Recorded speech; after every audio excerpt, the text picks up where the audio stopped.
Victory! Talking about the oil of victory, y'all. I need a crown with my leaves because your laurel leaves? My laurel leaves. Yes. Bay laurel or noble laurel or, oh goodness, this is hard to say. Laurelus nobilis. Yes.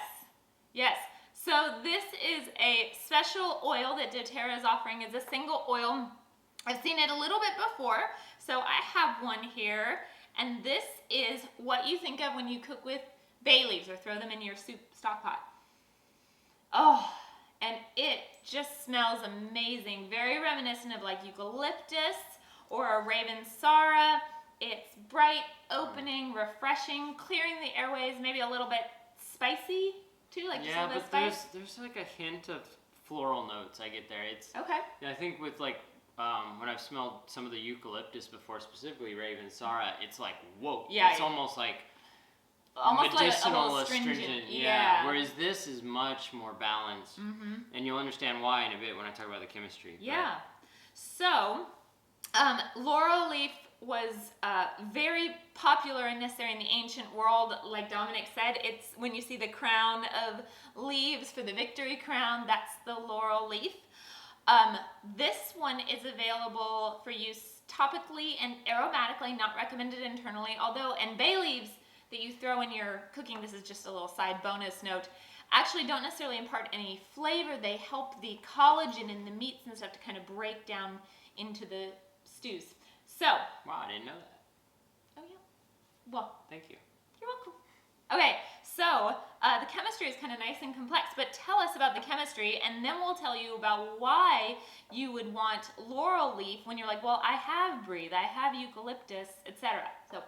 Okay, so 1,8 cineol, eucalyptol, very common, like I said, through the eucalyptus in some of the mint family, the myrtle family. It is what offers all that respiratory support. So it's an oxide. Okay. And 1,8 cineol, it's very common. So I don't want to talk about that, but there's a lot of it in there. You know, a third of the bottle is essentially 1,8 cineol. But then you have alcohols. You have alpha terpenol, linalool. I didn't write them all down. You know, you have borneol, geraniol, a bunch of alcohols. Up to about a third of the bottle is alcohols. To pair with that, and I'm going to get into this in a minute, you have esters. And you have the same base structure. So you have, but now we're going to say leal on them. So bornaleal, terpineal, linaleal. You have to say it like that. Leal, acetate, right? Acetate is the ester.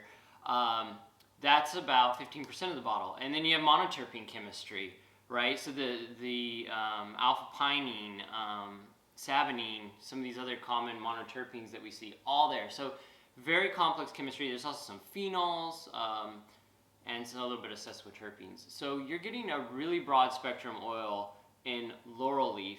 But why did I emphasize you have linalool and linaleal acetate? Well, what happens in organic chemistry is that these plants, right, they're making a substance to use, and if they have the alcohol, they can also make a carboxylic acid. They have enzymes, and so they go through what's called a Fischer esterification reaction, and they actually use that alcohol to make said ester. So that's why you usually see them paired. So if you have linalool, you have linaleal acetate usually as well. Now the amounts are just dependent on how much does the plant want the ester versus the alcohol. But if you ever kind of look through these lists of components for various alcohols, you're like, why do they always come in pairs? You know, why do I see the same,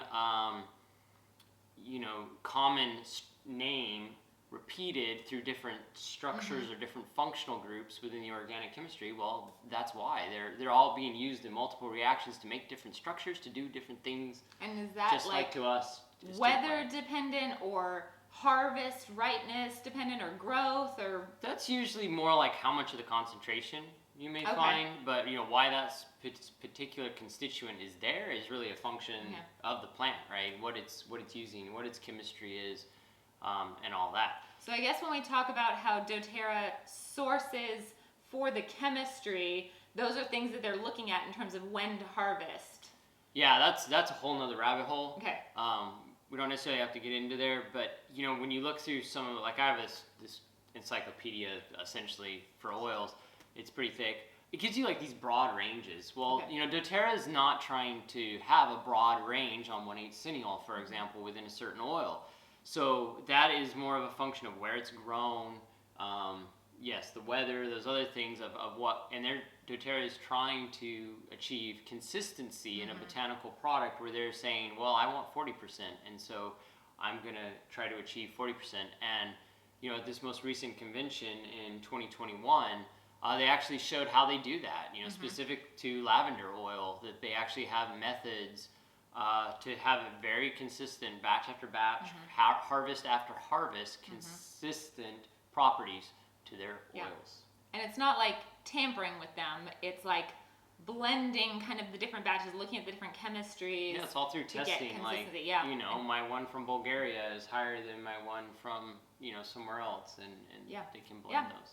Speaking of, I believe that the doTERRA laurel leaf is from Albania, so they're in the Mediterranean region. And so the chemistry is fascinating, and we really can get, I mean, I can learn a lot, but then it always comes down to, well, why should I care and what can I do with it?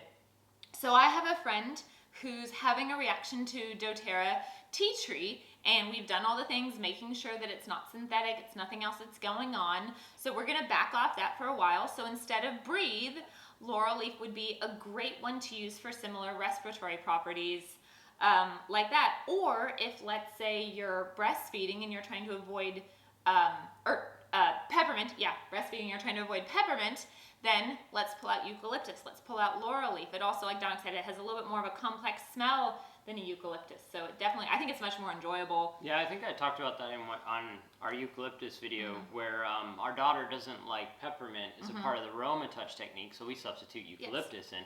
So when you kind of start to understand some of these properties, and going back to the tea tree one, well, it was like, well, what can I use instead? Because I want kind of similar benefits.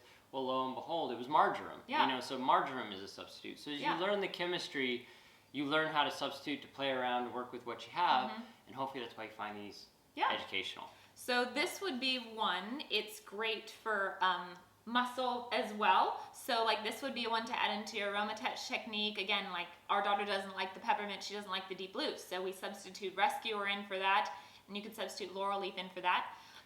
Well, we used to have a bottle of Ravensara in our shower, and we don't anymore. Yes, so I'm going to put laurel leaf in there when we're done, because that's just a great one to wake up with in the shower. Have the respiratory support with the steam.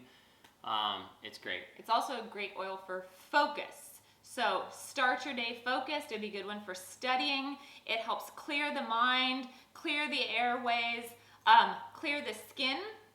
So you could add it to your skincare routine. And like, I mean, this is kind of on repeat with most of our videos. It's calming, but uplifting and exhilarating, cleansing. So same, cleansing the skin, cleansing the surfaces. You could add it to your lemon for your cleaners around your home. This laurel leaf is very cleansing to surfaces and your skin. So think of it that way. Yeah. And sometimes if it's one of those where you're like, I have this, I didn't know what to do with it, so it's just sitting there. Well, that's one of the reasons that we try to do these videos, to hopefully help you get them open. But if you're like, I can't remember all the things, a couple spots that we put things is we just put random oils in our shower, and mostly respiratory support ones. So like this will probably go in our shower until we use it up, and then we'll put something else in our shower. Or put it, again, just add it to your skincare routine. Like that's how I used up Palmarosa when I had that a while ago, which is a grass, which is great for skin. It's like, oh, okay, we'll just add it in and use it. Like, don't save these, use them. Absolutely. Okay. So, anything else? No. And victory, confidence, focus. This would be a really good one to start your day with, or to end your day with. You could even put it, if you're not wild about like Breathe in the diffuser, you could put that in the diffuser at night with maybe something else like a Siberian fir, which is also great for respiratory support, and something calming. Okay. Yeah, what would you blend with it? Let's see, it's pretty herbaceous, but like you said, a little bit of floral. So, I mean, lavender might be a good one. I don't know. I'll have to experiment with it. For some reason, Siberian fir, laurel leaf and Siberian fir are sticking out to me. Maybe like lemongrass. But I do think this is a great one to diffuse. That's probably predominantly how we would use it, or just inhaling from your hands, like we said. So get in those comments and offer maybe some suggestions on diffuser blends with laurel leaf for focus or respiratory support. And massage. Well, And how do skin. you massage from a diffuser? Oh yeah. I was going on with just all the anyway. You get the idea. You can answer that. Let us know. Your ambiance. Massage ambiance. There you go. There you go. Okay, Great. we're done.